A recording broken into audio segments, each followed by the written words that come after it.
Hello बच्चों, मैं आपकी biology educator Sonal Pandey. I am sorry बच्चों, मेरी तबीयत कुछ ठीक नहीं होने की वजह से इतने दिनों बाद मैं वीडियो लेक्चर अपलोड कर रही हूँ। इसके लिए आई एम सो सॉरी।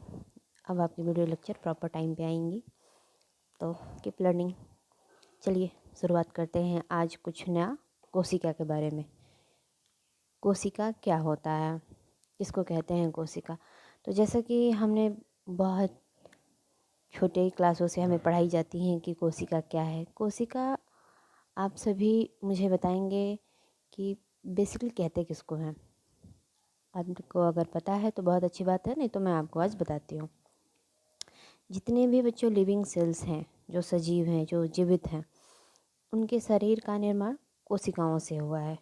चाहे वो बैक्टीरिया हो, चाहे फंजाई हो, प्रोटोप्लाज्म हो, आई एम सॉरी प्रोटोजोआ हो, चाहे प्लांट सेल्स हो, चाहे एनिमल सेल्स हो, जंतु कोशिका या पादप कोशिका। तो कोशिका है क्या? कोशिका जो है बच्चों हमारे सजीव शरीर की संरचनात्मक एवं क्रियात्मक इकाई है। ठीक है, किसको कहते हैं कोशिका? कोशिका कहते हैं सजीव शरीर के संरचनात्मक एवं क्रियात्मक इकाई को। ठीक है, तो यहाँ पे आपके एनसीईआरटी में दे रखा है कि कोशिका जो है जीवधारी पहला स्वतंत्र अस्तित्व यापन, यानी कि उनकी अपनी इंडिपेंडेंट एक्टिविटीज़ हो, उनकी अपनी इंडिपेंडेंट एक जर्नी हो और जीवन के सभी आवश्यक कार्य करने में सक्षम होते हैं। कोशिका के बिना किसी का भी स्वतंत्र अस्तित्व नहीं हो सकता। यानी कि सिर्फ एक कोशिका की बात की जाए तो एक कोशिका हो या बहुत सारी कोशिका हो, उनको एक कोशिका हम तभी कह सकते हैं उनका स्वयं स्वतंत्र जीवन हो, यानी कि अपनी संरचना खुद करनी जानते हो और अपने कार्यों को खुद ही परफॉर्म करते हो। होप आपको ये मेरी बात समझ में आ गई होगी। हम थोड़ी सी डिस्कवरीज के बारे में पढ़ेंगे। यहाँ पे आपको दे रहा है कि इस कारण सजीव के लिए जो कोशिका है, जीव के लिए कोशिका ही मूलभूत संरचनात्मक एवं क्रियात्मक इकाई है। जैसे कि मैंने आपको पहले ही बताया, एनसीईआरटी में आपके दे रखा है कि संरचनात्मक एवं क्रियात्मक इकाई। तो जरा हम बात कर लेते हैं संरचनात्मक एवं क्रियात्मक का मतलब क्या होता है। देखिए, आपका जो शरीर है वो कोशिका से संरचना हुई है, ठीक है।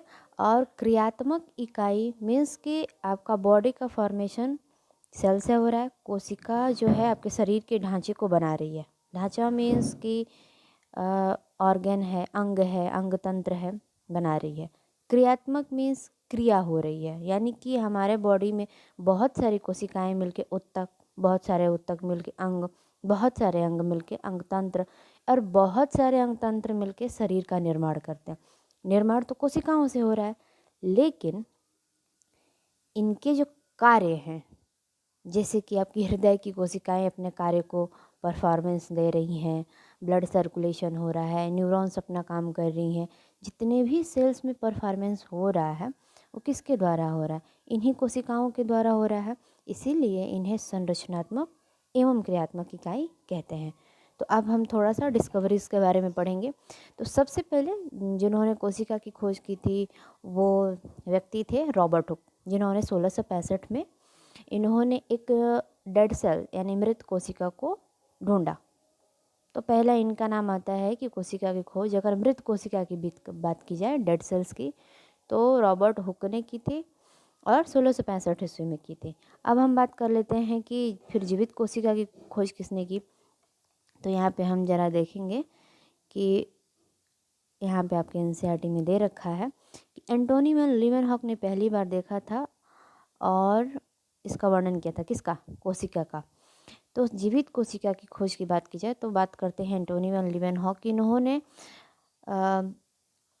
1674 ईस्वी में इन्होंने बारिश के पानी से कुछ बैक्टीरियल सेल्स को देखा था और वहीं से इन्होंने बताया कि कुछ लिविंग सेल्स हैं।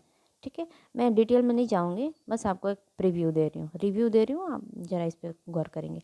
उसके बाद आते हैं कि रॉबर्ट ब्राउन ने इसके बाद केंद्रक की खोज की, सूक्ष्मदर्शी की खोज व बाद में इसके सुधार के बाद जो है फेंज कंट्रास्ट व इलेक्ट्रॉन सूक्ष्मदर्शी द्वारा कोशिका के विस्तृत संरचना का अध्ययन संभव हो सका।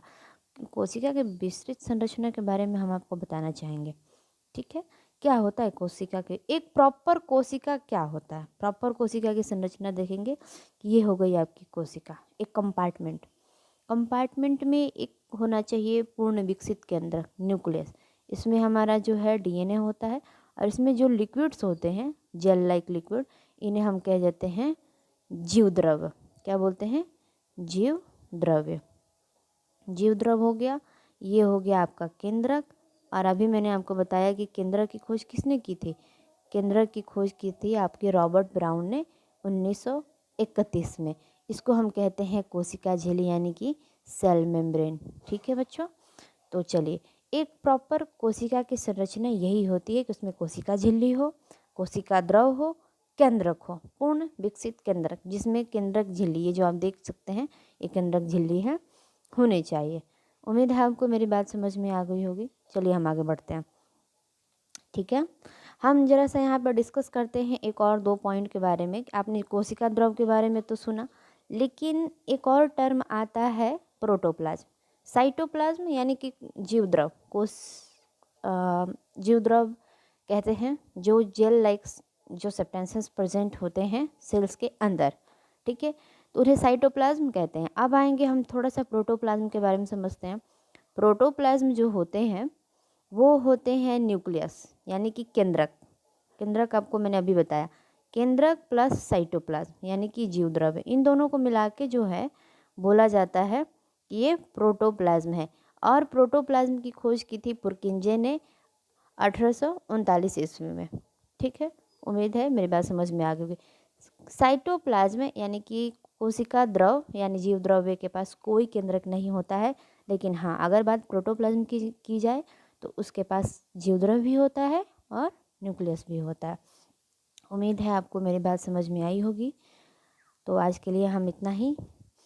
कल फिर नेक्स्ट वीडियो में हम बात करेंगे कि कोशिका सिद्धांत क्या है और उसके बारे में डिटेल हम देखेंगे। ठीक है बच्चों, thank you. Like subscribe my channel and keep learning. Thank you.